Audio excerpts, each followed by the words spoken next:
Bonjour. Donc la transition était parfaite. Je n'en avais pas discuté avec les personnes de la table ronde précédente. En effet, la santé, c'est un terrain de jeu assez important pour le numérique. Et le numérique, à l'intérieur de la santé, ce n'est rien que moins que le moyen qu'on va utiliser pour améliorer le quotidien des patients et des professionnels de santé. Aujourd'hui, juste une petite introduction pour vous dire pourquoi je vais vous en parler, ou en tout cas je vais vous parler des compétences, des outils qui vont transformer la manière d'aborder la santé. À l'intérieur du groupe Servier, nous avons créé une structure depuis maintenant 1 an et demi qui va adresser des questions de manière différente que celles qui ont été apportées par les médicaments, par des solutions digitales et par des services médicaux, complétés plus tard par une manière de valoriser les données qui vont être recueillies par ces solutions digitales. Et ces solutions digitales vont adresser un certain nombre de pathologies, principalement des pathologies chroniques, des pathologies liées à l'âge. Merci beaucoup.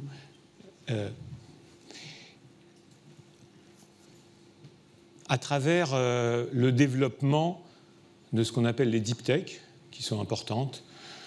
Et on va voir au fur et à mesure de cette présentation comment la transformation des compétences, comment la transformation des outils va être extrêmement importante pour à la fois capter ce qui se passe autour de nous, ce qui va se passer devant nous, comment on va anticiper, comment il va falloir se situer non en position de réaction, mais en position d'anticipation.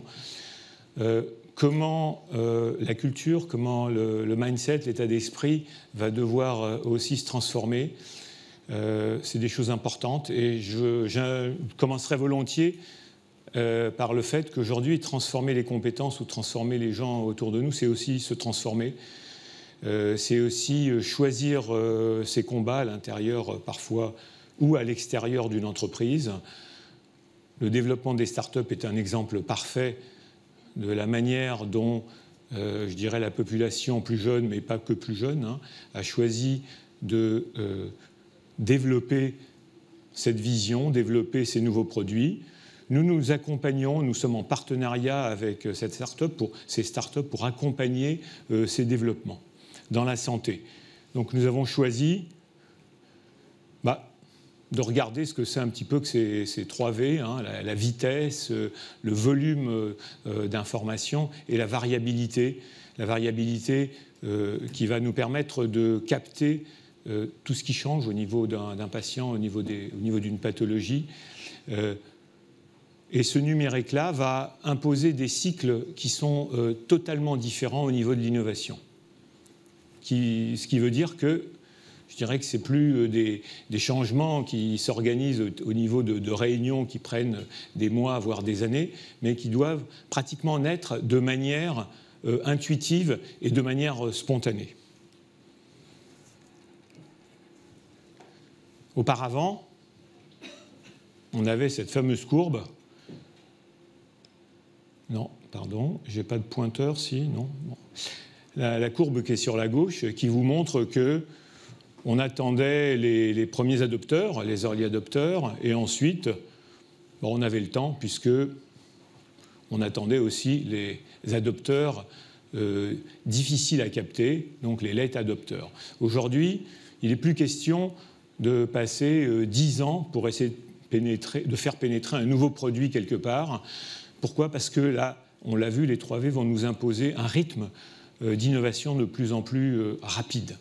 Donc, ce qu'il nous faut capter aujourd'hui, c'est ces adopteurs des nouvelles technologies qui vont comprendre immédiatement en quoi les clients, en quoi les patients qu'ils vont soigner vont bénéficier de ces technologies. Et ces adopteurs, ils se manifestent de plus en plus rapidement. Ce n'est pas la peine d'aller les voir et de leur dire ce qui se passe. Ils sont déjà au courant.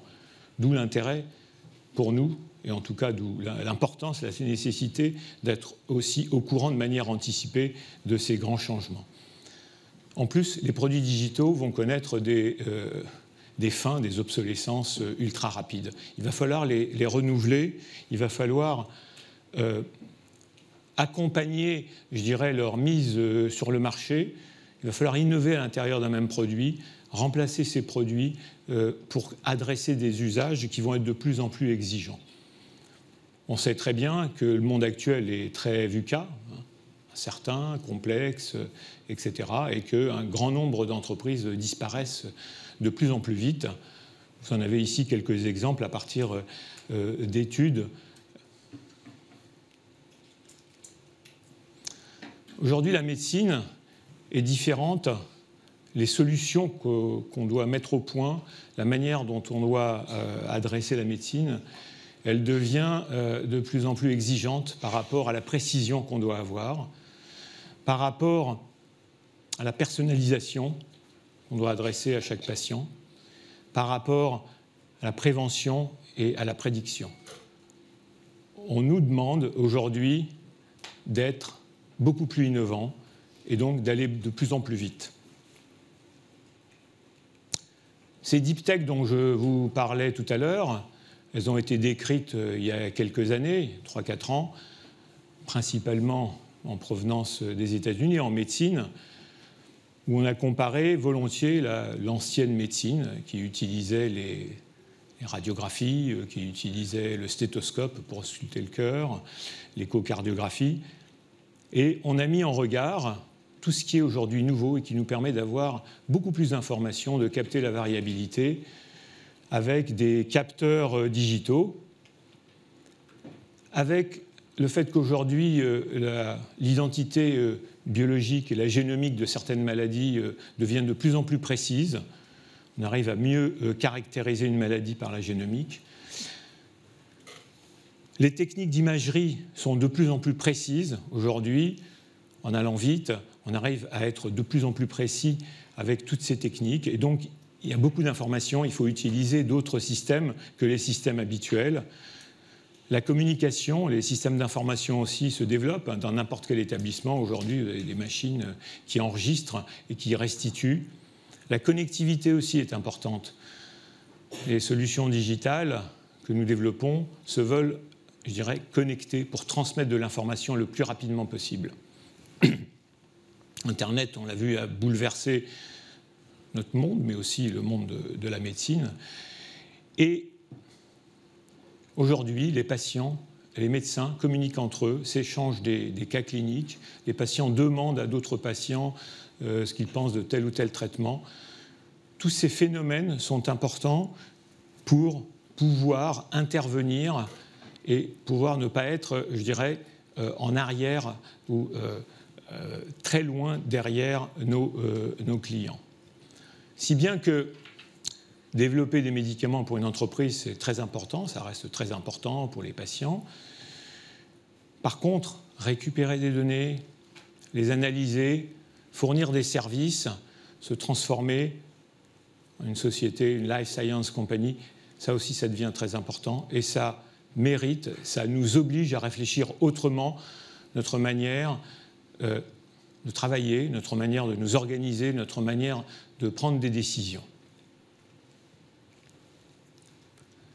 On n'est pas les seuls à l'intérieur des entreprises et en ce qui concerne l'intelligence artificielle et en ce qui concerne la manière dont les données vont être traitées, vous avez des organismes aussi traditionnels que le Conseil national de l'ordre des médecins qui a émis un rapport au mois de janvier et qui a réfléchi à cette nouveauté qui fait que la data va être au centre probablement de l'activité de la santé pour transformer vraiment en profondeur le parcours du patient, alléger ses examens, les rendre moins douloureux, plus rapides, probablement moins chers pour lui, mais aussi pour toute la collectivité et la communauté.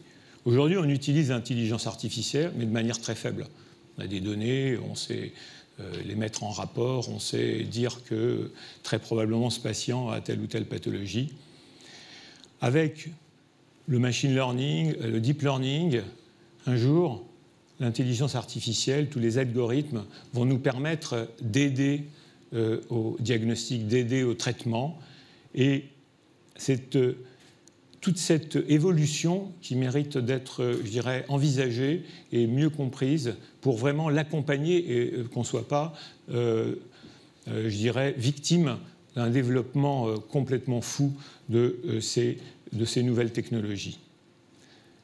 Le bénéfice du patient est très important, puisque derrière, comme dans toute industrie, on va le dire, la médecine est un petit peu différente, mais elle n'échappe pas à cette comparaison. C'est le patient qui va dire merci, ou qui va dire, parfois il n'a pas le temps de le dire, qui va se plaindre. C'est important par rapport à tous les métiers, à toutes les compétences, par rapport à tous les outils.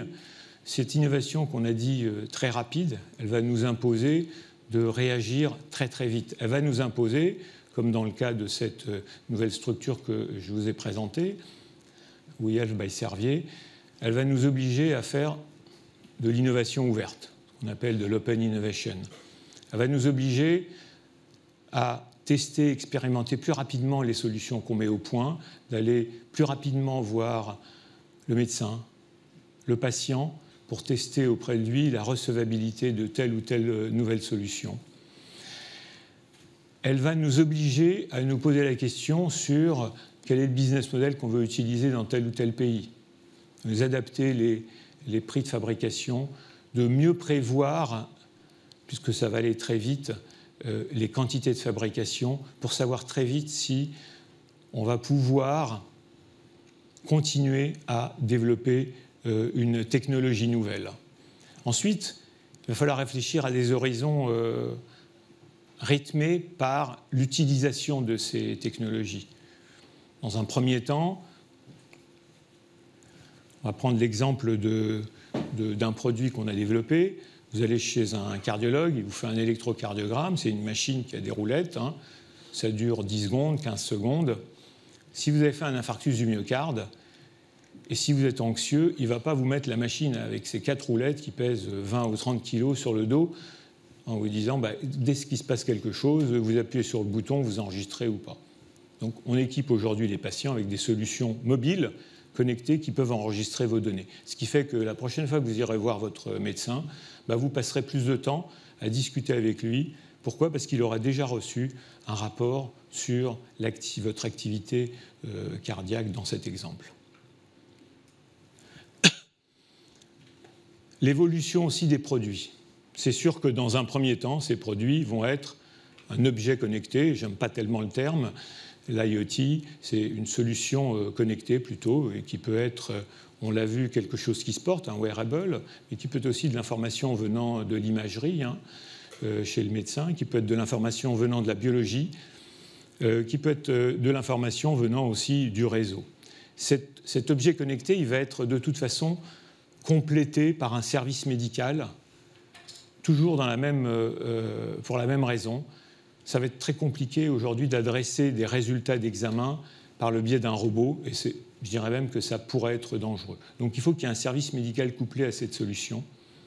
Et troisièmement, on n'est plus il y a 20 ans où les dossiers restaient sur du papier, étaient perdus, le patient n'avait pas ces données avec lui. Aujourd'hui, les données, il faut les valoriser. Pourquoi ? Parce qu'elles vont servir à l'ensemble de la communauté des patients qui ont une même maladie, voire qui ont d'autres maladies, parce qu'il y a une relation étroite biologiquement entre toutes ces pathologies pour un même patient ou des patients différents.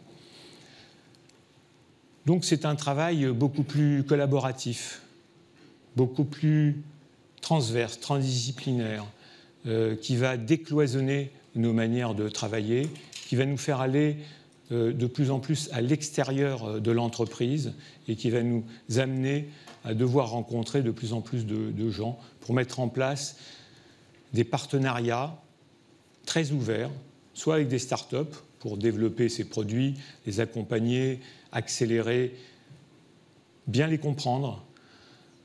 Quand vous avez un monde professionnel d'une entreprise avec plusieurs centaines ou plusieurs milliers de personnes qui rencontrent une start-up où il y a 3-4 personnes, forcément, les compétences, les skills, les soft skills, comme on disait, comme on en a parlé tout au long de la journée, vont être différentes. Il va falloir mieux comprendre, écouter, il va falloir aider, il va falloir donner quelque chose pour que je dirais, le produit avance et la solution se met au point. Ensuite, l'éducation. L'éducation est importante.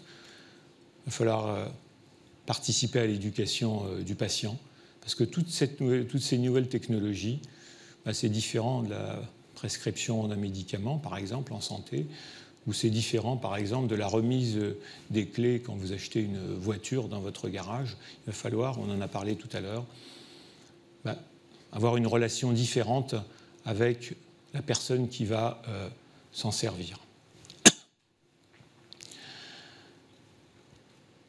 Ces compétences, elles vont se recentrer sur la relation humaine, sur la déontologie, sur l'éthique. Il va falloir faire grandir l'empathie, savoir communiquer sur des sujets difficiles avec le patient, pour l'exemple du cancer. Aujourd'hui, on va aller vers un meilleur traitement du cancer, vers une meilleure guérison. Il faut que le patient accompagne. Si le patient est déprimé, par exemple, si le patient se dit « j'ai un cancer, je vais mourir », le rôle du médecin, le rôle de toutes ces solutions va lui permettre de mieux comprendre ce qui se passe, de mieux comprendre que c'est peut-être l'inverse qui va se passer. Il y aura besoin de cette relation importante entre le patient et le médecin. Les données sont importantes, être gérées par l'intelligence artificielle pour mieux accompagner, pour aider à la fois l'ensemble du tissu des professionnels de santé et surtout le patient vont être extrêmement importantes, permettre de prendre des décisions beaucoup plus rapidement, permettre un petit peu de développer l'esprit critique aussi. Donc voilà, on va avoir des entreprises où des discussions vont être, comme la conversation avec le patient, plus importantes à mettre au point. Et puis maîtriser ces outils technologiques nouveaux qui sont différents. Si vous faites du diesel depuis 50 ans et que vous passez à l'électrique, ce n'est pas la même chose. Si vous faites du médicament et vous passez à des solutions digitales, ou en tout cas vous faites aussi des solutions digitales, il faut qu'il y ait des ponts entre ces différentes compétences. Elles sont très importantes pour le développement et pour une meilleure prise en compte du numérique. Voilà, je vous remercie. J'ai tenu mes 15 minutes et